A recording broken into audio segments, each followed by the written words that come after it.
ತೇಜಸ್ವಿ ಸೂರ್ಯ ಪ್ರವೀಣ್ ಕುಮಾರ್ ಅವರಿಗೆ ಫೋನ್ ಮಾಡಿ, don't worry, ನಾನಿದ್ದೇನೆ, ನಿಮ್ಮ ಅಮಾನತನ್ನು ತೆರವುಗೊಳಿಸುವಂತಹ ಜವಾಬ್ದಾರಿ ನನ್ನದು. ಕಾನೂನು ಹೋರಾಟ ಅಂದ ತಕ್ಷಣ ಇಲ್ಲಿ ಅನೇಕ ಸಂಗತಿಗಳನ್ನು ನಾನು ನಿಮ್ಮ ಮುಂದೆ ಇಡೋದಕ್ಕೆ ಬಯಸ್ತೇನೆ. RSS ಸಂಬಂಧ ಹೊಂದಿರುವಂತಹ ಒಂದು ಕಾರಣಕ್ಕೆ ಸೇವೆಯಿಂದ ಅಮಾನತಾಗಿರುವಂತಹ ಘಟನೆ ಪ್ರವೀಣ್ ಕುಮಾರ್ ಅವರದ್ದೇನು ಮೊದಲಲ್ಲ.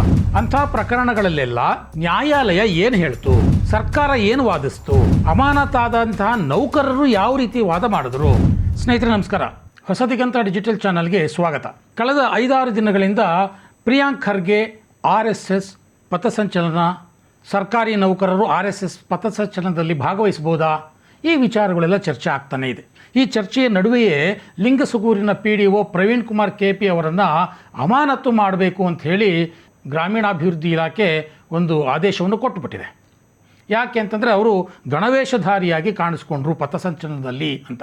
ಈ ಮಧ್ಯದಲ್ಲಿ ಬೆಂಗಳೂರು ದಕ್ಷಿಣ ಸಂಸದ ತೇಜಸ್ವಿ ಸೂರ್ಯ ಪ್ರವೀಣ್ ಕುಮಾರ್ ಅವರಿಗೆ ಫೋನ್ ಮಾಡಿ, ಡೋಂಟ್ ವರಿ, ನಾನಿದ್ದೇನೆ, ನಿಮಗೆ ಎಲ್ಲ ರೀತಿಯ ಕಾನೂನು ನೆರವನ್ನು ನಾನು ನಿಮಗೆ ಕೊಡ್ತೇನೆ, ಸ್ವತಃ ನಾನೇ ಕೋರ್ಟ್ನಲ್ಲಿ ವಾದವನ್ನು ಮಂಡಿಸ್ತೇನೆ, ಮತ್ತೆ ನಿಮ್ಮನ್ನು ನಿಮ್ಮ ಸ್ಥಾನಕ್ಕೆ ಕೂರಿಸುವ ಜವಾಬ್ದಾರಿ ನನ್ನದು, ನಿಮ್ಮ ಅಮಾನತನ್ನು ತೆರವುಗೊಳಿಸುವಂತಹ ಜವಾಬ್ದಾರಿ ನನ್ನದು ಅಂತ ಭರವಸೆಯನ್ನು ಕೊಟ್ಟು ಆ ಮೂಲಕ ಕಾನೂನು ಹೋರಾಟದ ಒಂದು ವಿಚಾರವನ್ನು ಪ್ರಸ್ತಾಪಿಸಿದ್ದಾರೆ. ಕಾನೂನು ಹೋರಾಟ ಅಂದ ತಕ್ಷಣ ಇಲ್ಲಿ ಅನೇಕ ಸಂಗತಿಗಳನ್ನು ನಾನು ನಿಮ್ಮ ಮುಂದೆ ಇಡೋದಕ್ಕೆ ಬಯಸ್ತೇನೆ. ಸ್ನೇಹಿತರೆ, ಸರ್ಕಾರಿ ನೌಕರರೊಬ್ಬರು RSS ಸಂಬಂಧ ಹೊಂದಿರುವಂತಹ ಒಂದು ಕಾರಣಕ್ಕೆ ಸೇವೆಯಿಂದ ಅಮಾನತಾಗಿರುವಂತಹ ಘಟನೆ ಪ್ರವೀಣ್ ಕುಮಾರ್ ಅವರದ್ದೇನು ಮೊದಲಲ್ಲ. ದೇಶದಲ್ಲಿ ಇಂಥ ಅನೇಕ ಪ್ರಕರಣಗಳು ನಡೆದಿವೆ. ಅಂಥ ಪ್ರಕರಣಗಳಲ್ಲೆಲ್ಲ ನ್ಯಾಯಾಲಯ ಏನು ಹೇಳ್ತು, ಸರ್ಕಾರ ಏನು ವಾದಿಸ್ತು, ಅಮಾನತಾದಂತಹ ನೌಕರರು ಯಾವ ರೀತಿ ವಾದ ಮಾಡಿದ್ರು, ಇದು ನಮಗೆ ಪಬ್ಲಿಕ್ ಡೊಮೈನಲ್ಲಿ ಸಿಗ್ತದೆ. ಸ್ನೇಹಿತರೆ, 1-2 ಉದಾಹರಣೆಗಳನ್ನು ನಾನು ನಿಮ್ಮ ಮುಂದೆ ಇಡೋದಕ್ಕೆ ಬಯಸ್ತೇನೆ. ಮೊದಲನೇದು Rampal versus state of Punjab ಅನ್ನುವಂಥ ಕೇಸು. ಇದು 1967ರ ಕೇಸು. ಸೊ ರಾಮ್ಪಾಲ್ ಅನ್ನುವಂಥ ವ್ಯಕ್ತಿ ಸರ್ಕಾರಿ ನೌಕರ ಪಂಜಾಬ್ನಲ್ಲಿ. ಆಗಿನ ಪಂಜಾಬ್ ಸರ್ಕಾರ ಈತನಿಗೆ RSS ಜೊತೆ ಸಂಬಂಧ ಇದೆ, ಸಂಪರ್ಕ ಇದೆ ಅಂಥೇಳಿ ಅವರನ್ನು ಸೇವೆಯಿಂದ ವಜಾ ಮಾಡಿಬಿಡುತ್ತೆ. ಅವರು ಆಗ ನ್ಯಾಯಾಲಯದ ಮೆಟ್ಲನ್ನು ಏರ್ತಾರೆ. ನ್ಯಾಯಾಲಯದಲ್ಲಿ ವಿಚಾರಣೆ ಆರಂಭ ಆಗುತ್ತೆ. ಸೊ ಸರ್ಕಾರ ಏನು ಕಾರಣ ಕೊಡುತ್ತೆ, ಇವರು RSS ಜೊತೆ ಸಂಪರ್ಕ ಹೊಂದಿದ್ದಾರೆ, RSS ಒಂದು ವಿಧ್ವಂಸಕಾರಿ ಸಂಘಟನೆ, ಇದೊಂದು ರಾಜಕೀಯ ಒಲವುಳ್ಳಂತಹ ರಾಜಕೀಯ ಸಂಘಟನೆ ಅನ್ನುವಂಥ ಒಂದು ಕಾರಣವನ್ನು ಕೊಡುತ್ತೆ. ಹಾಗಾಗಿ ನಾವು ರಾಮ್ಪಾಲ್ ಅವರನ್ನು ಸೇವೆಯಿಂದ ಅಮಾನತುಗೊಳಿಸಿದ್ದೀವಿ ಅಂತ ವಾದ ಮಾಡುತ್ತೆ. ಆಗ ಕೋರ್ಟ್ ಕೇಳುತ್ತೆ, RSS ವಿಧ್ವಂಸಕ ಕೃತ್ಯ ಅನ್ನೋದಕ್ಕೆ ನಿಮ್ಮ ಹತ್ರ ಏನು ಸಾಕ್ಷಿ ಇದೆ? ಸರ್ಕಾರದ ಬಳಿ ಯಾವ ಸಾಕ್ಷಿನೂ ಇಲ್ಲ, ಕೊಡೋದಕ್ಕೆ ಸಾಧ್ಯವೂ ಆಗೋದಿಲ್ಲ. RSS ಒಂದು ನಿಗೂಢ ಸಂಸ್ಥೆ ಅಂತ ಹೇಳ್ತಾರೆ. RSS ಒಂದು ಜಾತ್ಯತೀತ ವಿರೋಧಿ ಸಂಘಟನೆ ಅನ್ನುವಂಥ ವಾದವನ್ನು ಸರ್ಕಾರ ಮಾಡುತ್ತೆ. ಸರಿ, ಇದೆಲ್ಲ ಬಾಯಿ ಮಾತಲ್ಲಿ ಹೇಳ್ತಾ ಇದ್ದೀರಾ, ನಿಮ್ಮ ಹತ್ರ ಅದಕ್ಕೆ ಏನಿದೆ ದಾಖಲೆಗಳು ಕೊಡಿ ಅಂತ ಕೋರ್ಟ್ ಕೇಳಿದಾಗ ಅವರು ಯಾವುದೇ ಸಾಕ್ಷ್ಯಗಳನ್ನು ಕೊಡೋಕ್ಕೆ ವಿಫಲರಾಗ್ತಾರೆ.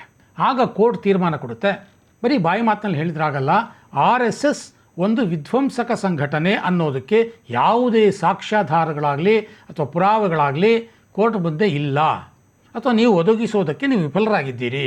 ಬರೀ RSS ಪಥಸಂಚಲನದಲ್ಲೋ ಚಟುವಟಿಕೆಯಲ್ಲೋ ಭಾಗವಹಿಸಿದ್ರು ಅನ್ನೋ ಕಾರಣಕ್ಕೆ ಅವರನ್ನು ಸೇವೆಯಿಂದ ವಜಾಗೊಳಿಸೋದು ತಪ್ಪು ಅಂತ ಆದೇಶ ಕೊಡುತ್ತೆ. ಮತ್ತೆ ರಾಮ್ಪಾಲ್ ಅವರು ಸೇವೆಯಲ್ಲಿ ನಿಯುಕ್ತರಾಗ್ತಾರೆ. ಇದು ಒಂದು. ಇನ್ನು ಎರಡನೇದು, ಇನ್ನೊಂದು ಘಟನೆ ಯಾವುದು ಅಂತಂದರೆ ಮಹಾರಾಷ್ಟ್ರದ್ದು. ಇದು ಸಹ ಅದೇ ಸಮಯದಲ್ಲಿ 1966-67ರಲ್ಲಿ ಆದಂಥ ಘಟನೆ. Chintamani Purushottam versus post master general, ಇದು ಆ ಕೇಸ್. ಸೊ ಆ ಕೇಸ್ನಲ್ಲಿ ಏನು ಅಂತಂತಂದರೆ, ಇವರು ಪೋಸ್ಟ್ ಆಫೀಸ್ನಲ್ಲಿ ಕ್ಲರ್ಕ್ ಚಿಂತಾಮಣಿ ಅನ್ನೋರು, ಅವರು RSSನ ಸಮಾರಂಭದಲ್ಲಿ ಭಾಗವಹಿಸಿರ್ತಾರೆ. ಸೊ RSS ಒಂದು ರಾಜಕೀಯ ಸಂಘಟನೆ, ಹಾಗಾಗಿ ನಾವು ಇವರನ್ನು ವಜಾ ಮಾಡ್ತಿದ್ದೀವಿ ಅಂತ ಅದು ಕೋರ್ಟಲ್ಲಿ ವಾದಿಸುತ್ತೆ. ಯಾವುದು? Post master general office. ಆಗ ಕೋರ್ಟು ಅದೊಂದು ರಾಜಕೀಯ ಸಂಘಟನೆ ಅನ್ನೋದಕ್ಕೆ ಒಂದಷ್ಟು ಪುರಾವೆ ಕೊಡಿ ಅಂತ ಕೇಳುತ್ತೆ. ಇವರ ಹತ್ರ ಯಾವ ಪುರಾವೆ ಇಲ್ಲ, ಕೊಡೋಕ್ಕೆ ಸಾಧ್ಯವೂ ಇಲ್ಲ, ಯಾಕಂದರೆ RSS ರಾಜಕೀಯ ಸಂಘಟನೆ ಅಲ್ಲ. ಆಗ ಬಾಂಬೆ ಹೈಕೋರ್ಟ್ ಅವರ ಅಮಾನತನ್ನು ವಜಾ ಮಾಡುತ್ತೆ, ಅವರನ್ನು ಮತ್ತೆ ಅವರ ಸ್ಥಾನದಲ್ಲಿ ಕೂರಿಸುವಂಥ ಒಂದು ವ್ಯವಸ್ಥೆ ಆಗುತ್ತೆ. ಇಂಥ ಅನೇಕ ಉದಾಹರಣೆಗಳಿವೆ.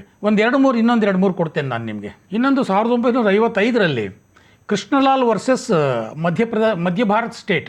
ಅಲ್ಲಿ ಅವರೊಬ್ಬರು ಟೆಂಪ್ರರಿ ಎಂಪ್ಲಾಯಿ, ಹಂಗಾಮಿ ನೌಕರ, ಅವರು RSS ಜೊತೆ ಸಂಪರ್ಕ ಇದೆ ಅಂದ್ಬಿಟ್ಟು ಅವರನ್ನು ತೆಗೆದಿದ್ರು. ಆಗಲೂ ಕೂಡ ಹೈಕೋರ್ಟ್ ಇದೇ ರೀತಿಯ ರೂಲಿಂಗನ್ನು ಕೊಡ್ತು, ಇದು ಅಸಾಂವಿಧಾನಿಕ ಅನ್ನುವಂಥದ್ದನ್ನು. ಇದರಲ್ಲಿ ಇನ್ನೊಂದು ಪ್ರಮುಖವಾದಂಥ ಒಂದು ಕೇಸ್ ಇದೆ ಸ್ನೇಹಿತರೆ, ಇಂಟ್ರೆಸ್ಟಿಂಗ್ ಕೇಸ್. ಅದೇನು ಅಂತಂದರೆ ನಮ್ಮ ಕರ್ನಾಟಕಕ್ಕೆ ಸಂಬಂಧಪಟ್ಟಿದ್ದು, ಅಂದರೆ ಆಗಿನ ಮೈಸೂರು ಸಂಸ್ಥಾನಕ್ಕೆ ಸಂಬಂಧಪಟ್ಟಿದ್ದು.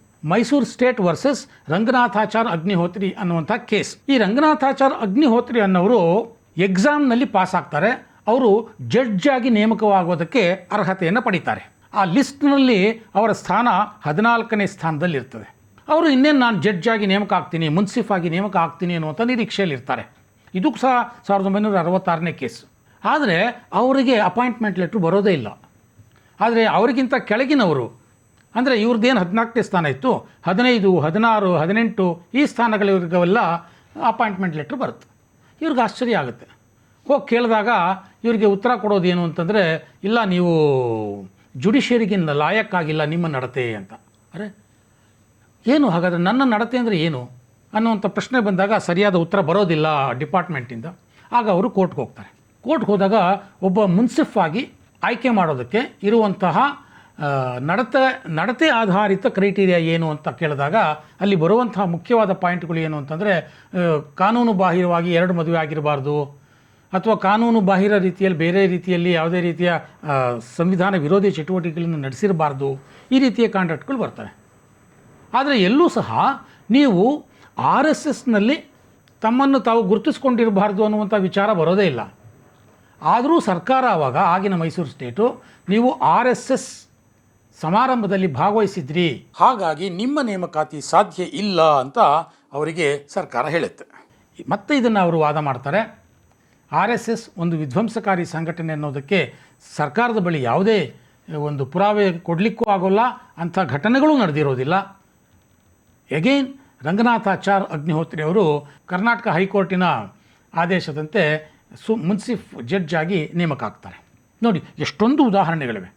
ಹಾಗಾಗಿ ಪ್ರವೀಣ್ ಕುಮಾರ್ KP ಏನಿದ್ದಾರೆ PDO, ಅವರಿಗೂ ಸಹ ಭಾರತದ ಸಂವಿಧಾನ ಏನಿದೆ, ಅಂಬೇಡ್ಕರ್ ಕೊಟ್ಟಿರುವಂಥ ಸಂವಿಧಾನ, ಅವರಿಗೂ ಸಹ ಆ ಸಂವಿಧಾನದ ಮುಖಾಂತರವೇ ನ್ಯಾಯ ಸಿಗುತ್ತೆ ಅನ್ನುವಂಥ ಆಶ್ವಾಸನೆಯನ್ನು ತೇಜಸ್ವಿ ಸೂರ್ಯ ಕೊಟ್ಟಿದ್ದರು.